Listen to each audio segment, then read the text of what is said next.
Right then folks, I'm back with the Hatsan Galatian.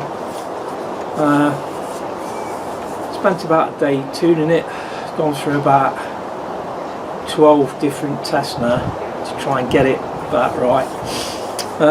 Something you should be aware of when ordering your regulator though is that the cylinders on the Hatsan rifles,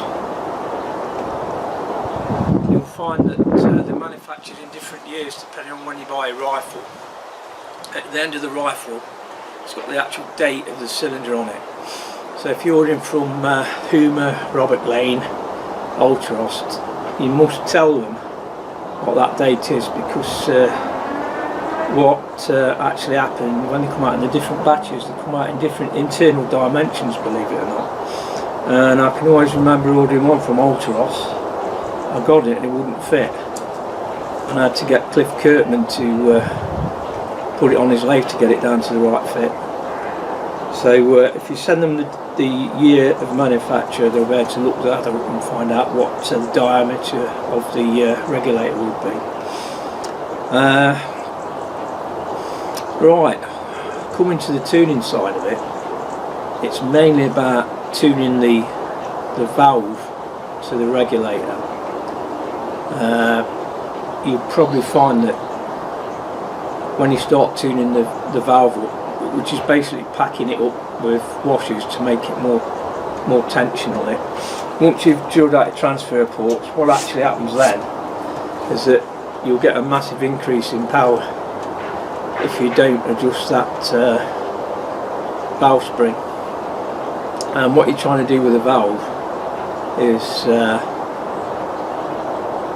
when the actual cylinder is full, from the top end, because it's full, it's harder for the hammer to open the valve than it is when it's more or less close to its bottom end. So it's easier for the hammer to open the valve. So you'll probably find if you don't balance it right, you might start off with say 7 foot-pound on a full fill, and if you do nothing to the valve, by the time you get to the bottom, that 7 foot-pound will end up being like 12 or 13. So you've got to balance it so that when you've got a full fill, and even when you've got a low fill, that the actual valve opens consistently at the bottom end. When you've got your regulator in, all you're getting in there is your regulator pressure. So it doesn't matter what you've got above it, above the valve, above the regulator in the cylinder. The only thing that matters is the pressure in the regulator. So you have got to balance it out so that you don't get any spikes when it comes off the regulator at the end.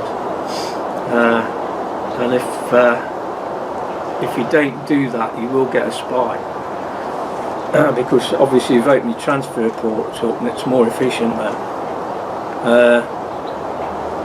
So Robert Lane actually sends a spacer pack out that you can use, and I've actually added a washer to this one as well as. So what I've got set up now, it comes standard set at 85 bar. I've actually got the regulator set at 73 bar now.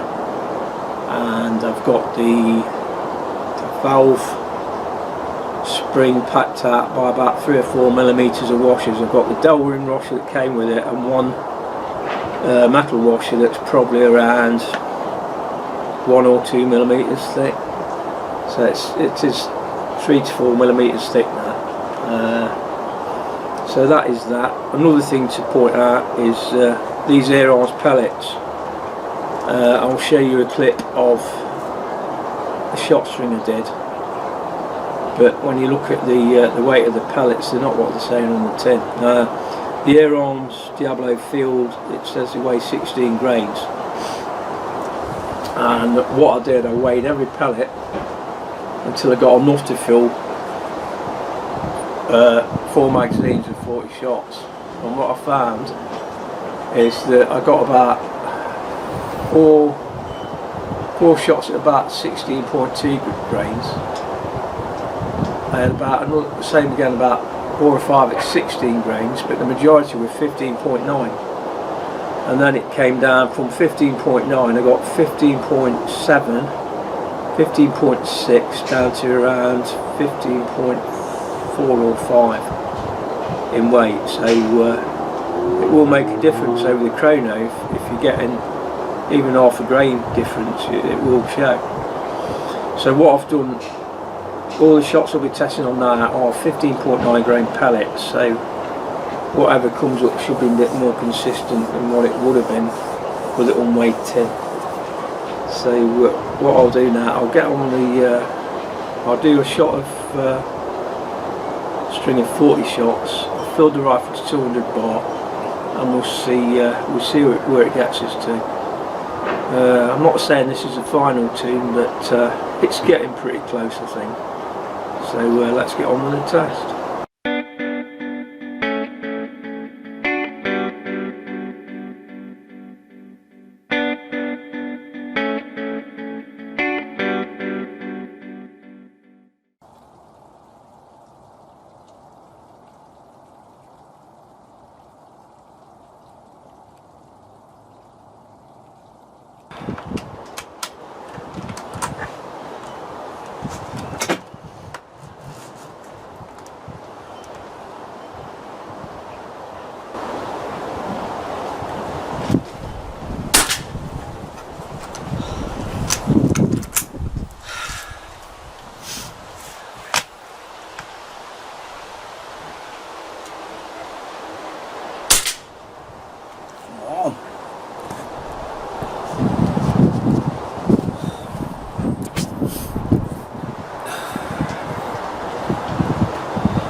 What I'm going to do, there's a few bloody branches blowing around, I'm going to cut them down.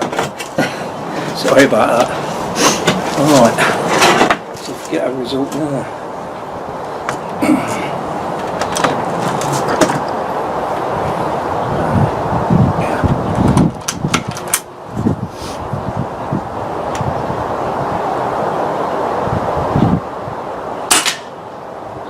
Come on.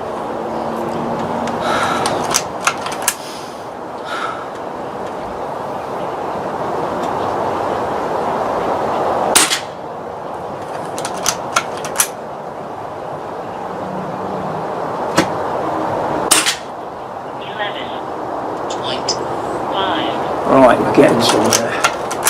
I'll hold that point of aim.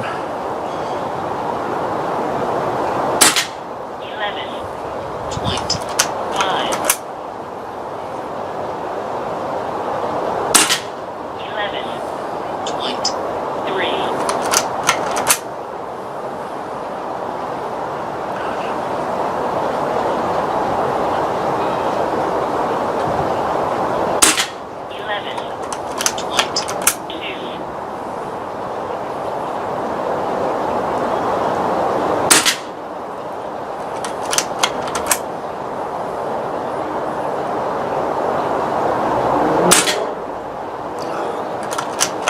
I'm sorry about that, I don't know what's up with the crony. It's not picking them up all the time.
Right, it's not picking up every shot, but it's picked up enough, I think. So we're on the last 10.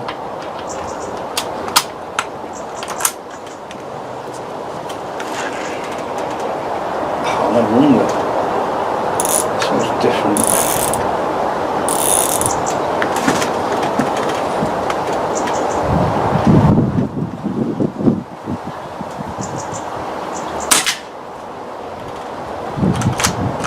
I can only shoot in certain spots on that to make it read.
That's it. Okay, that's all I've got for now. it is getting there. There's one that reached 12 foot-pounds out of that lot, but a lot of them was around 11.7, 11.8, and then it came down to between 11 and 11.3. A bit strange really.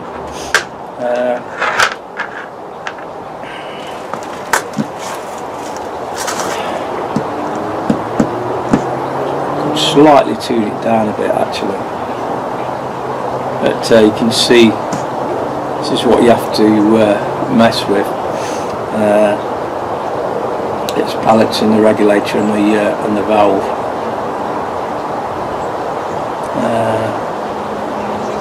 And you can pack the valve out more, that'll bring the power down. Or you can reduce the regulator pressure and that'll bring the power down. This is not so much air in it. So I might, if I drop the regulator by another bar, because it's set at about 73 bar, if I could get it down to like 72, it would probably be the perfect position. So I'll probably do that in the next part of the tune-up. Drop the reg bar and then I'll get it down to the range. But I was doing the scope wrong as usual. But it is shooting quite accurate actually. Consistent group. Mad dog. Yeah. So in the next video I'll probably be down the range, testing it on the range, and it will be tuned by then. I'm going to pee it down tomorrow, so that'll probably be Friday now. Right, anything else I can think of? I think that's about it really. So it's a matter of balancing the regulator and the valve, and make sure that you get the date of your on the ear tube when you order your regulator, no matter who you go with. So that'll be useful information at the other end, because they vary by internal dimensions vary by about a millimetre, but that makes all the difference. So we'll see you in the next video. Okay then, let's go to feet per second. Got an average of 571, high of 582 and a low of 553. Spread of 29, standard deviation 8.5, which is the one you're looking at really. So not too bad so far.